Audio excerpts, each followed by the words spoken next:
What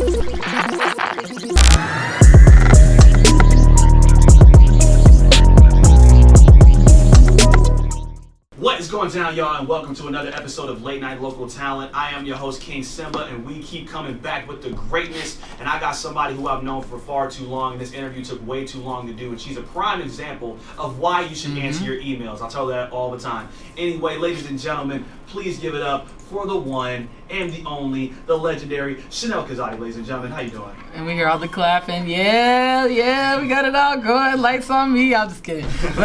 There actually is applause going in the background. I don't know if you heard it. I kind of did. Yeah, I did. Okay. Mm-hmm. All right. So how you been? Because, I had you on my podcast. Shout out to the Lions Pit podcast. You know what I'm saying? Follow me. Shout out to that. Yep. Follow me. YouTube, Cameron Claiborne. Go run the views up. I feel it. So how you been? I've been good. How are you? I'm good. Better not that you were here. Good.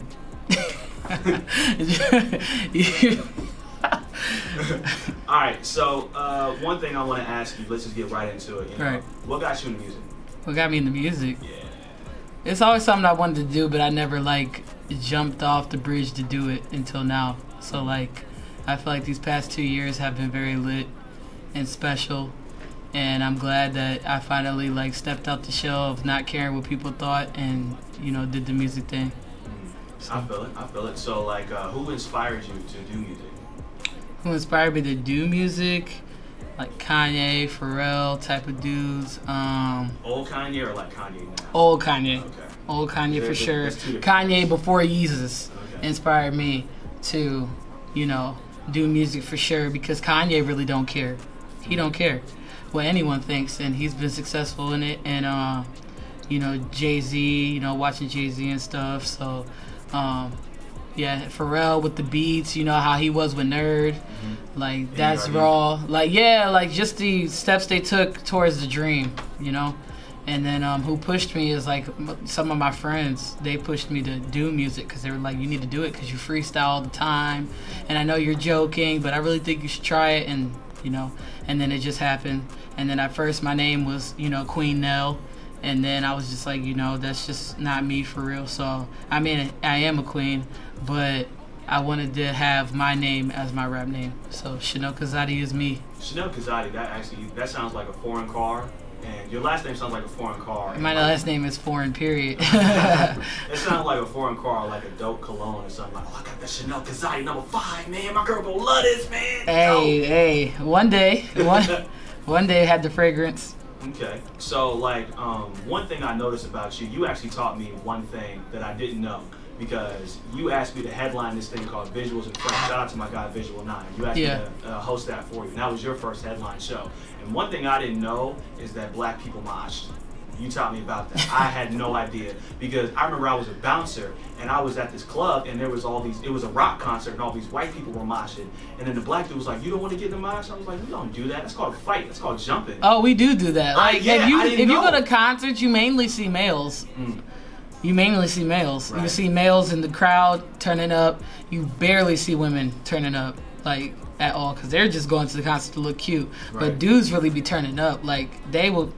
It's jungle raging out in the crowd, huh? You taught me all about raging, because I remember you jumped out into the crowd and started pushing everybody. And people we was turned. Some people kind of be shocked that black people do mosh, but now it's becoming a normal thing in music, because the energy you feel when the crowd's moshing is you know what I mean? That makes you want to turn up even more. You're screaming your song now. At first you was just rapping it on stage. Now you're screaming it, because the crowd's energy of how they act when you're performing. When they hear your song, it's dang, you act like this in the car? Totally do. I punched out my window. Right. All right, so you've released several projects. You've released Alter Ego. Yeah. And what's the last one you produced? I released Alter Ego and Harvest Hooligan. Harvest Hooligan, that was what I was thinking of. I heard both of them. They're both fire. Thank you. And one thing I noticed is that none of your songs really exceed over 5 minutes. Do you do that on purpose? Yeah. Why is that? Because people's attention spans are short nowadays. They don't really appreciate a song past 3 minutes, you know what I mean? Unless it's Kendrick or something, they expect someone to do that. But most people, and that's why a lot of people are famous, because they made bangers off of 1 minute. Mm-hmm. Look at Old Town Road. Old Town Road, before Billy Ray Cyrus got on it, it was only a minute. Exactly. And you see how the beat made people pay attention to what he was saying. So that's what I do with my music. I try not to make it too long because I feel like it wouldn't be appreciated or heard all the way through. So that's the point of doing that. So yeah. I like it. So one song you really wanted to promote is called Switch, and I saw the video for it. If you haven't seen the video for it, where can they find the video for it? They can find the video on YouTube. You can find it on the Instagram TV. You can find it, but it's on YouTube right now. Go stream it. Chanelle Kazadi Swish, produced by ZRW. Shout out to Texas. So, yeah, that's where they can find it. I feel it. So how long did it take you to write this song before I play it? It really took about 2 days. 2 days for real. And when I heard the beat and he sent it to me and I was like, what? And Z, also, again, shout out to Texas. Z, he hoops. He's in high school. He's a senior. And he hoops, so it was inspired by him for real, you know? And then I just started putting words together, and I'm a big fan of BBB, Big Baller Brand. Right. So I thought of LaMelo Ball and stuff, and my favorite team is the Lakers. So, you know, shout out to LeBron, 330. But, yeah, so, you know, doing all that, chilling, whatever, went to Will, got Flame in the studio, and Will heard it, and he was like, yo, like, this is hard, let me know when you, like, drop it and stuff. And, like, when I posted a snip of me in the studio playing it, like, people, like, was like, whoa. I remember I was one of those people before you put it out. Literally, like, in the comments, like, you need to drop this ASAP, you know? And I was just like, it's just not time yet. I ain't got enough visuals for, you know, Harvest Hooligan. Right. Which wrong me and my boy Ant is getting that together right now, doing like a little movie for that. So that's what we're doing. But Swish is like, I'm very proud of Swish. Shout out to Wise for taking the shot of it. So yeah, I'm hyped for everyone to hear it right now. So play that. All right, here we go. You heard the lady, and that's what I'm gonna do. Yeah. And you talked about the inspiration behind that song. Shout out to that high school senior Hooligan, that you wrote the song Hooligan. about. You know, hopefully you get signed. Hopefully, you know, you ball out and you continue to, you know, do well in your basketball career. We all gonna ball out. We all balling out. Yep, 2020 especially. That's presidential status right there. All right. So one thing I want to ask you is, like, you know, your projects usually only have like between 5 to 7 songs on usually, or at least the last two. So like, what is the writing process like? Are you one of those people that can like sit down and make themselves go, okay, I need to write, or does it like come to you when you're like driving on the freeway or something like me? Yeah, both actually. You know, when I'm driving, you know, I like just freestyle something. If I catch something that I just said, I write that down. You know what I mean? Or I just sit down in the studio and I play the beat over and over again. Or just whenever, like, I just be, you know, in a daze, I just play the beat. And then, or I just keep repeating what I already had wrote to myself. Sometimes writer block hits me, but, you know, after, you know, you go out and do things and, you know, you watch a movie or something, you get inspired again. And then you just start writing, and then boom, you have a whole song. Are you one of those people that like try to like force the lyrics out? Because I do poetry and like I do stand up, and sometimes the bars and the jokes don't come when I want them to. Like sometimes that like I have to wait on them. So are you a patient writer, or are you like an impatient writer? Before I used to be impatient, and I kind of could tell that with Alter Ego. But people love Alter Ego. But I do sit down and I kind of be more patient, because I'm just like, maybe you don't rush this song, because the lyrics can be too cramping when you're trying to say it out loud. So I try to like take my time with, you know, everything I do now. And that's why the next project is probably going to be like, you know, the next big project. And I want that to happen for it. And that's why I'm, you know, on tour right now. So I'm trying to like dish out Harvest Hooligan and get it heard. And, you know what I mean, before I even do anything else, and get these videos out. And, you know, shout out to everyone that showed love to Swish. Yeah, even you. I totally showed love to Swish. Even you. Right, I appreciate every single one of y'all, you know, for real. Just rocking with me since day one. You actually brought up a really good point. You talked about touring, because I understand that you did go on a couple tours, and you actually opened up for K-Camp. What was that like? Man, I opened up for K-Camp, and that crowd was like, it was cramped in there. Everybody was showing love. It was a really good show. Shout out to DJ LeMay. It was a really good show. I didn't get to meet him because he was kind of more later and he was busy, but definitely thank you to him for having me on the show and let me be in front of his crowd. Did he actually find you, or did somebody from his camp find you and ask? Somebody from his camp found me. Somebody from his camp found me. They thought I would be the perfect fit as an opener. And how many people did you play to? I played about 200-300, and I think more came once he went on. But you know, every single person was just like came up to me afterwards and said like, "Yo, I really mess with your music," and had them follow me on Instagram and stuff. And I, you know, everybody, like sometimes people like kind of sit still because they're trying to hear you, and you know, I don't take offense to that at all. Like, they don't have to mosh pit every time I'm on stage. Right. As long as you're listening and you didn't go nowhere, because some people just walk away if it ain't one of their people's. Right, because like some people, you know, like you have some songs that you can definitely rage to, and other songs like you're supposed to sit down and listen to. That's what I'm saying. They were listening, but they were also turning up and had the phones out and stuff, and I appreciate that because they had really, most of them had no idea who I was, and they took that chance on me. So you was like Chanelle Kazadi, they was like, oh.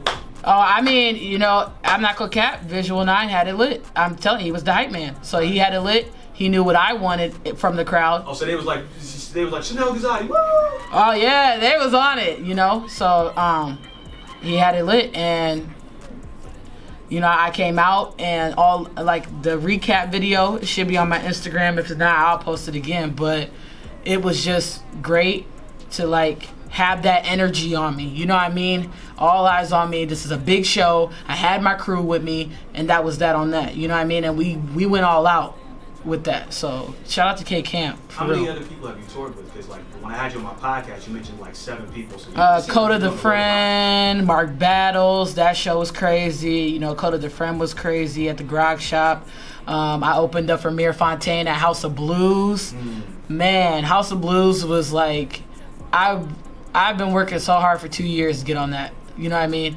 And next step is the main stage. That's the next step, being that big stage. But, you know, thank you to House of Blues for having me on that. And thank you to Mir Fontaine, for real. And House of Blues definitely knows how to treat locals good. They really do. When it comes to they do. Yeah, they really know how to treat artists like how they treat them like they're supposed to treat them. Definitely. Locals normally don't get big chances in big venues like that. Normally you got to pay an arm and a leg, but really that just took talent. That took talent, for real. It took you time to get up here. Yes, it did. All right, now anybody can get on this. All right, so one thing I want to ask you is the song Alter Ego. The song is, you know, it's on my, it's ready to go. You know, it's in the system. So how did that song come about? My boy Z, once again, my boy Z, he sent that to me. He sent me multiple beats actually for Alter Ego, and that one I knew was gonna be the song because I wanted to get personal on that a little bit and be a deep conversation. The point of Alter Ego is I was rapping to myself. You know what I mean? Sit down, let me talk with you.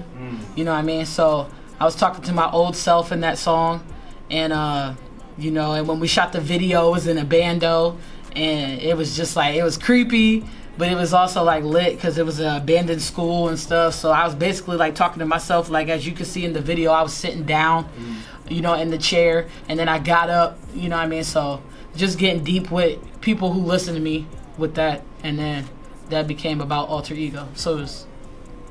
All right, so let's hear Chanelle Kazadi get personal in this new joint called Alter Ego by Chanelle Kazadi, only on Late Night Local Talent 88.1. Alter Ego just played. You were clearly talking to yourself. So like, is that like a gimmick for you, like an Eminem, Slim Shady, or like Beyonce, Sasha Fierce thing, or is that just like one song? It's like a psychological thing. You know, people talk to themselves all the time. They just don't admit it. You see? I totally do. You see? You ever like tell yourself like get it together when you haven't like, you know what I mean? That moment. So. All right, so you know, you talked about touring, and you know, you talked about, you know, going on tours. So, like, how many states outside of Ohio have you actually been to for music? I've been to Chicago. I'm about to go to Pittsburgh next month on the 4th. I'm scheduled to go to St. Louis on the 17th. So, you know, and we're looking at LA and New York. Can't say for sure, but that's what we're aiming for. Did you already go to New York last time I talked to you? I did, for a radio interview. Who was it with? It was with Hot Waters. It was his radio show. I feel it. So, one thing that I wanted to talk to you about is, you know, you're obviously, you're gay. You know what I mean?